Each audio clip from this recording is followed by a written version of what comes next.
آئے, حکومت بنائے. نون لیگ اگر یہ کر سکتی ہے, اصل میں یہ ہونا نہیں ہے. ہوگا کیا, میں آپ کو بتا دیتا ہوں کہ دو جماعتیں ایسی ہیں جنہوں نے ہمیشہ ایک دوسرے کے خلاف الیکشن لڑا ہے, یعنی پیپلز پارٹی اور نون لیگ.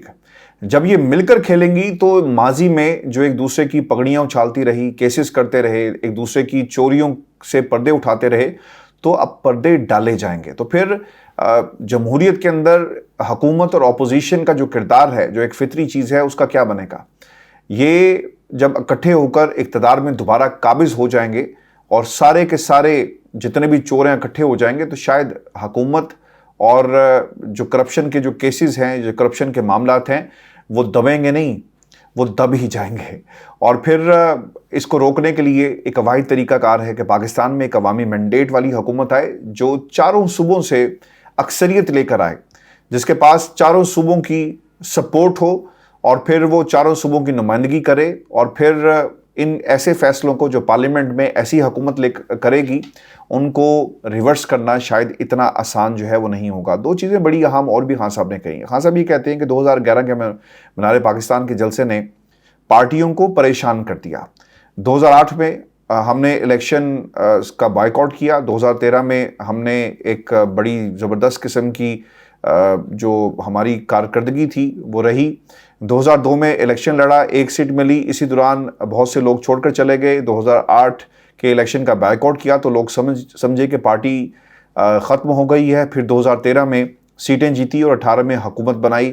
انہوں نے ایک ٹائم لائن رکھی اپنی حکومت کے حوالے سے جو آج انہوں نے خطاب کیا. لیکن ویورز, اب یہ طے ہے کہ پاکستان کے اندر عوامی مینڈیٹ اس وقت ملک کی ضرورت ہے, کسی سیاسی جماعت کی ضرورت نہیں ہے, کیونکہ فیصلے ہو نہیں رہے. ایک مقبول حکومت جب تک اقتدار میں نہیں آئے گی, پاکستان جو ہے وہ آگے نہیں جا سکتا. ویورز, آپ کو بھی بتائیں کہ جب یہ تمام خطاب ہو رہا تھا, اس سے چند گھنٹے پہلے ایک سٹیٹمنٹ پاکستان کے میڈیا پر آیا, اور یہ سٹیٹمنٹ جو ہے وہ جاری کیا گیا ہے اعظم نذیر تارڑ صاحب کی طرف سے. اور مجھے حیرت ہی اس بات کی ہوئی, کیونکہ آپ خود بھی ایک قانون دان ہیں, بڑے پائے کے وکیل ہیں, ان سے کم از کم مجھے یہ توقع نہیں تھی کہ وہ اس قسم کی بات کریں گے, کیونکہ وہ بخوبی یہ جانتے ہیں اور سمجھتے ہیں کہ وکیل کا کام دلیل دینا ہوتا ہے. اپنے کلائنٹ کو اگر کوئی مشورہ کرنا چاہے تو مشورہ کر بھی سکتا ہے, لیکن اسے آپ ایکسپلائٹ کریں کس انداز میں. وہ یہ کہتے ہیں کہ ثاقب نثار کی آڈیو نے توہین عدالت کیس کا پرچہ وقت سے پہلے آؤٹ کر دیا. وہ یہ بھی انہوں نے کہا کہ نظریہ ضرورت کے تحت عدالتوں نے جتنے فیصلے دیے انہوں نے ملک کا نقصان کیا. آج ایک اور آڈیو لیک ہوئی, ایک فرمائشی گفتگو ہے کہ ماحول کیسا کر دیا جائے کہ ادارے آمنے سامنے آ جائیں. سیاسی معاملات کو عدالت میں نہیں جانا چاہیے. جب بھی سیاسی معاملات عدالت میں گئے ملک کا نقصان ہوا. ماضی میں سابق وزیر اعلیٰ اور سپریم کورٹ بار کے صدر کی آڈیو بھی سامنے آئی. یہ معاملہ 2017 سے شروع ہوا جب مسلم لیگ نون کو ٹارگٹ کیا گیا. اعظم نذیر تارڑ صاحب شاید بھول رہے ہیں, یہ معاملہ جسٹس قیوم کے زمانے سے ہوا, جب چھوٹے پائن نے بڑے پائن کی جو خواہش تھی وہ جسٹس قیوم کے سامنے رکھی. اور آج تک کوئی ایک ایسا انٹرویو موجود نہیں ہے جس میں کسی صحافی میں اتنی پروفیشنل کرٹیسی ہو کہ وہ سوال کرے نواز شریف سے, شہباز شریف سے, کہ کیا آپ نے یہ بات کہی تھی اور کیا نواز شریف صاحب آپ نے یہ پیغام جو ہے اپنے بھائی کو دیا. وہ سوال ہی اور قسم کے ہوتے ہیں, اور وہ جو پوچھنے والے ہوتے ہیں وہ شاید اس دنیا سے نہیں ہیں, وہ کسی اور ہی سیارے کی مخلوق ہیں جنہیں ہاتھ میں سوالات جو ہیں وہ رکھ کر دے دیے جاتے ہیں, اور پھر اس کے گرد جو ہے ایک بیانیہ جو ہے بنایا جاتا ہے. وزیر قانون صاحب یہ بھی کہتے ہیں کہ ثاقب نثار کی آڈیوز نے توہین عدالت کیس کا پرچہ وقت سے پہلے آؤٹ کر دیا. حکومتی شخصیات کو توہین عدالت کے کٹہرے میں کھڑا کرنے کی فرمائش نے جلتی پر تیل کا کام کیا. اب یہ کرنے کیا جا رہے ہیں, میں آپ کو بتا دیتا ہوں یہ کیوں بات کر رہے ہیں. یہ بات اس لیے کر رہے ہیں کیونکہ انہیں معلوم ہے کہ 27 تاریخ کو چیف جسٹس آف پاکستان اگر ڈٹ گئے, جو مجھے تو نظر نہیں آ رہا, لیکن اگر ڈٹ گئے تو بہت اچھی بات ہوگی, ہمیں خوشی ہوگی.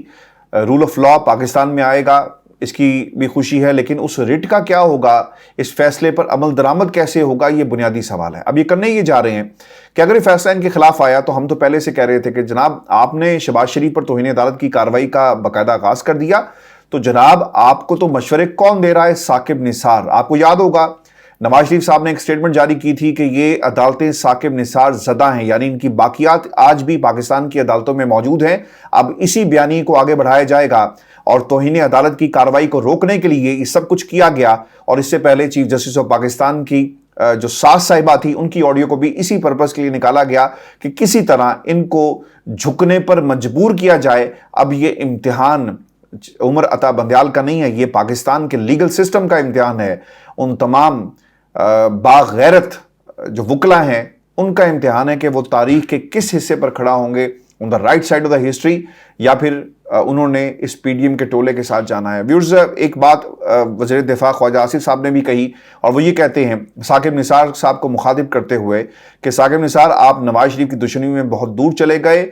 آپ نے 14-15 سال پہلے شریف برادران کے مجھ سے گلے کیے تھے، وہ حقیقت میڈیا پر بیان کر سکتا ہوں. آپ نے نواز شریف سے بدلہ لے لیا، اسے سزا سنائی، اب کتنی دیر اور اس زہر کو پالتے رہیں گے؟ یہ کہا گیا خواجہ آصف صاحب کی طرف سے. خواجہ آصف صاحب یہ بھی بتا دیں کہ جب وہ ہار رہے تھے تو اس گفتگو سے بھی پردہ اٹھائیں نا، جو انہوں نے جنرل باجوہ کو فون کیا اور کہا کہ بھائی جان بچا لو، میں ہار رہے ہیں، اور پھر راتوں رات جو ہے پورے کا پورا نقشہ جو ہے وہ بدل جاتا ہے اور وہ جیت گئے. ویورز، آپ کو بتانے چلیں جو آڈیو سامنے آئی ہے اس میں کیا کہا گیا ہے، اور پھر ایک دلیل میں آپ کے سامنے رکھ دوں گا اور آپ کو سمجھنے کے لیے آسانی ہو جائے گی کہ یہ آڈیوز ویڈیوز نکالنے والے شاید یہ بھول جاتے ہیں کہ یہ پوری کی پوری گیم جو ہے ان کے خلاف شروع ہو جائے گی، کیونکہ انہیں کہیں نہ کہیں اندازہ ہے کہ توہین عدالت کی کارروائی کی وائبز جو ہیں وہ سپریم کورٹ پاکستان سے آ رہی ہیں. اب یہ گیم الٹی کیسے ہوئی یہ میں آپ کو بتا دیتا ہوں. ثاقب نثار صاحب اور خواجہ طارق کی ایک مبینہ آڈیو سامنے آئی جس میں 7 ممبر ججمنٹ کا حوالہ دیا گیا، اور ثاقب نثار صاحب نے بلکہ پیج نمبر بھی بتا دیا کہ 553 پر رپورٹڈ ایک ججمنٹ ہے 2012 سپریم کورٹ کی، اور اس کا آپ حوالہ جو ہے سو موٹو کے حوالے سے دے سکتے ہیں. پھر خواجہ طارق صاحب کو یہ بھی کہا گیا کہ توہین عدالت کے معاملے میں آپ نے جو ہے منیر والا کیس ہے اس کو بھی دیکھ لیں. یہ بھی کہا گیا منیر احمد خان والا، اور اسے بھی استعمال کر لو، توہین عدالت کا بالکل کلیئر کیس ہے. یعنی توہین عدالت یہ لگانے جا رہے ہیں، یہ وائب سے ایسا لگ رہا تھا جس پر خواجہ طارق یہ کہتے ہیں کہ وہ اس کے اوپر بھی ہم تیاری جو ہے وہ کر رہے ہیں. اب ان کو شک پڑ گیا کہ یہ توہین عدالت ہوگی اور کون کون سے کیسز ہیں. میں آپ کے سامنے نا ایک واقعہ چھوٹا سا رکھ دیتا ہوں، پھر آگے ہم بڑھیں گے کہ یہ گیم الٹی کیسے ہو گئی ہے. بہت ہی پائے کے جج رہے، بہت ہی قابل جج تھے جسٹس آصف سعید کھوسہ صاحب. ان کی عدالت میں متعدد بار، کئی سو بار کھڑے ہو کر رپورٹنگ کی، بڑے بڑے کیسز کو رپورٹ کیا جب وہ لاہور ہائی کورٹ میں تھے.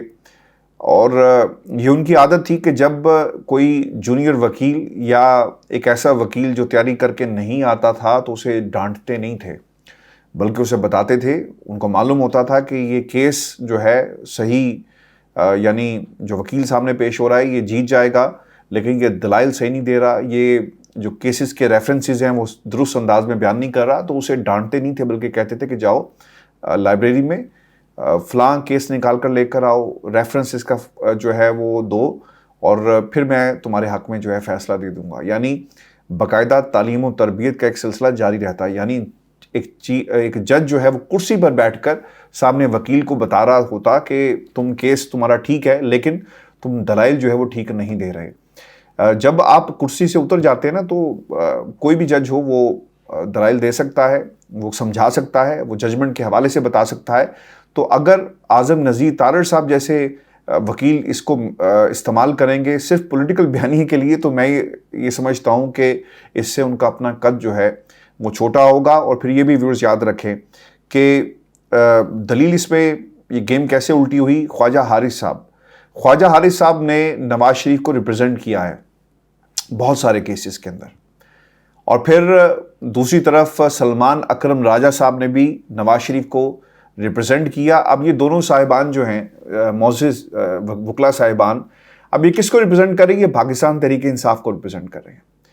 تو یہ کام بدلتے رہتے ہیں. یہ پاکستان میں، باہر کی دنیا میں تو ایسا ہوتا ہے کہ اگر آپ کسی ایک پارٹی کو ریپرزینٹ کریں اور جو مخالفین ہوتے ہیں آپ اسے مستقل میں ریپرزینٹ نہیں کرتے، اور یہ غلط سمجھا جاتا ہے، پروفیشنل ڈس آنیسٹی کے اس میں آتا ہے. لیکن پاکستان کے اندر یہ سب کچھ ہوتا ہے.